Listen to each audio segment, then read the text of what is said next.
What's up guys, and welcome back to another MapleStory video. So in this video I'm going to show you guys how to make a Master SS rank. So to make your Master SS rank, you're going to want to get coins for this shop, and the most notable thing in the shop are these boxes. So in these boxes, or once you open these boxes rather, you have a chance of obtaining B, A, or C jewels. So I'm not 100% sure if you can get A's. If you can, they're really rare, but rarely you get B's and most commonly you get C's. Now, to get your ring, you combine the C's with C's and hopefully tear up to B's, and then tear up B's with B's to hopefully obtain A's, and then combine A's with A's to hopefully obtain S's. So the tier up system for this is pretty simple. It's kind of like Nebulites. You combine things of the same tier, and then if it passes, it tiers up, and then if it fails, you obtain one of the two jewels back. Now, to get coins, you play mini games, and just so you guys know, there's like this achievement thing, this like checklist kind of deal, where if you win a certain amount of times, you get extra coins. And to check your progression, you can check it here. So like I won 9 of my 20 OMOC games to like finish the achievement, and then so forth. Same thing for like Yut, 1 card, memory, and Monstropoly. Okay, so now to actually get into the mini games. Never mind, I am going to okay, so another notable thing in the shop are these hats. Blue ones for the males and then pink ones for the females. So the benefit of having these hats is so that you could get extra coins. So despite it costing 30 coins, it gives you 2 extra coins after every mini game you play. So after you play 15 mini games, you basically get your money's worth back, and you're probably gonna play way more than 15 mini games throughout the duration of this event, just because the mini games are like the best way to farm the coins, and you get like 10 of the important mini games a day, along with 10 of each of the lesser important mini games for the day. And the hats last for the whole duration of the event, so you don't have to worry about like having to rebuy those every day and seeing that you play 30 mini games a day to make sure you get your money's worth. No, it like lasts for the whole duration of the event and you're set.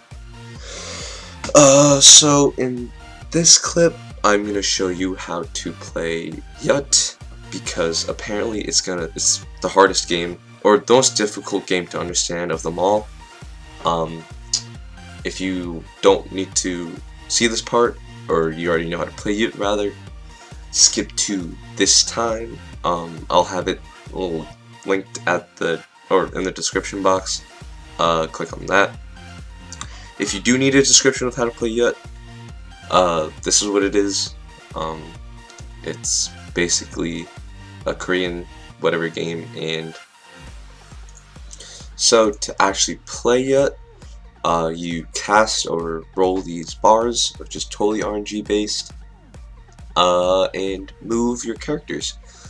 So you have 4 characters, and you need to get all of them to the finish line, and whoever gets them all to the finish line first wins.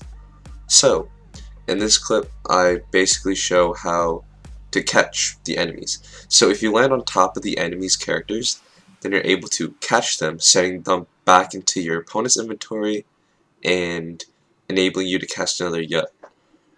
I'm not sure, so it gets really complicated later. I'll explain like that later. But so earlier you saw how I had 2 characters on top of each other. You're able to do that if you have an ally character go on top of another ally character, and you can move them together. So in this clip, I roll a 4, and then right after I was able to land a 2. So the reason why I was able to roll twice was because I rolled a 4. So if you roll a 4 or a 5, you're able to cast your Yuts twice, and move 4 or 5 or whatever you roll after the 4 or 5 blocks. You could do it in any sequence with any character, and yeah. So here you could see, or not here, but like earlier you saw her use double up, I think it was called, where she was able to move 2 blocks or 2 characters instead of just 1. And so basically in the beginning of the game you're given 2 power-ups.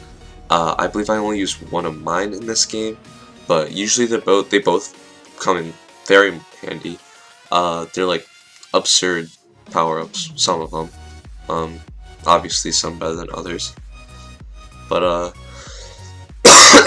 jeez. Sorry, I'm a little sick. I don't know why I'm always sick when I record for videos.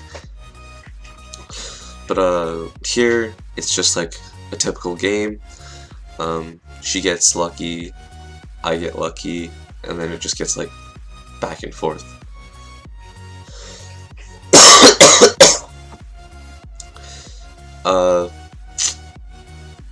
So yeah. Oh, another thing to mention. If you see the arrows in the corners, if you land on those arrows, your next like movement, you're able to go in that direction. So instead of having to go all the way around, you can just hit one of the corners and then start booking it towards the start. So for example, if you hit the top right corner and then get a 3 and then hit the center, you're able to go straight to the finish. So from like top right to the middle to the finish, like a triangle. But if you go over the center, like for example, I just rolled a 1 and moved to the center. If I rolled a 2, I would have to go past. I hope that makes sense. It probably does if you play Yut. So in Yut, you're able to roll a 1, 2, 3, 4, 5, or backwards 1. And the backwards 1 sometimes comes in handy, despite like thinking that going back 1 is a disadvantage. So I don't happen to pull it off in this game, but if you manage to, if you roll a 1 and leave 1 from base, and then roll a back 1, and then go back to the start, you're able to just finish. So like the game thinks as if you just completed the whole course. So that's when it comes in handy. In this clip, I was able to combine the 3 of my characters that were in my inventory and start moving them together. So obviously the benefits of that are you finish the game faster. Here I just keep going, play regularly, yada yada yada. This is where it starts to get interesting, because if she rolls a 2 or a 3, then she catches one of my characters, and obviously I don't want her to catch my 3. So I'm basically just trying to evade her and go far as ahead as possible, and here she's just catching up. And then I just to make sure I get some kind of reward, I move out of the way, because if she rolled a 2, then a 2 or 1, then she could have got both of my guys. But instead, she rolled both 4 and 3, which is too much to punish me, and yeah, she doesn't get much from those rolls. So as you can see, this game is like 80%, not even 80, like 90% RNG based, and the rest being like how you want to control your characters. You could watch me finish off the game. I pretty much just hope for high rolls, in the sense that I could just finish the game faster. One last thing before you finish, you have to get at least 1 more than the actual spot to finish. So for example, you can see my last guy, he's 2 away from the start, but I need 3 to hit goal. So if I roll 2, I'll just set the end spot, but if I hit 3, I would finish the game. So that's pretty much the gist of Yut. It's mostly dictated by, again, RNG and your use of power-ups. I don't think I mentioned it before, but you're only enabled 1 power-up each per game, so like you can use 1 purple and then 1 yellow. And as you can see here, I obtained 17 coins for winning instead of 15 because I was wearing the hat. Hell yeah. So that's the benefit of wearing the hat. If you win you get 15 coins. If you lose, you get 7. For one card, I know first place gets you 10. And from Monsteropoly, I couldn't tell you because I was never able to finish Monsteropoly game because it kept glitching. So in this clip, after my game, I show you the in-depth stuff of what the bunny tells you what to do to obtain the Master SS ring.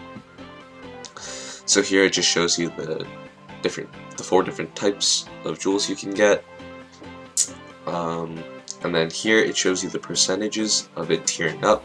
So C's to B's is a 70%, B to an A is 50, and then A to S is 30%. Now to obtain your Master SS ring, you need 4 S ranked rings. Now, to get these rings, you need 4 S ranked jewels, and you need these ring holders, or whatever they're called. I can't read it from my editing program. So you basically get 4 of those, and then you craft the rings. So to craft the rings, you get this, which is the ring holder, and then you open the stump, same how you tiered up your gems. And then you put the ring holder and the S ranked ring into the combination thing, and then you get your S ring. Now, to get the Master SS ring, you need 4 of those rings and 20 million Meso. I'm pretty sure that's it. Hopefully that's it.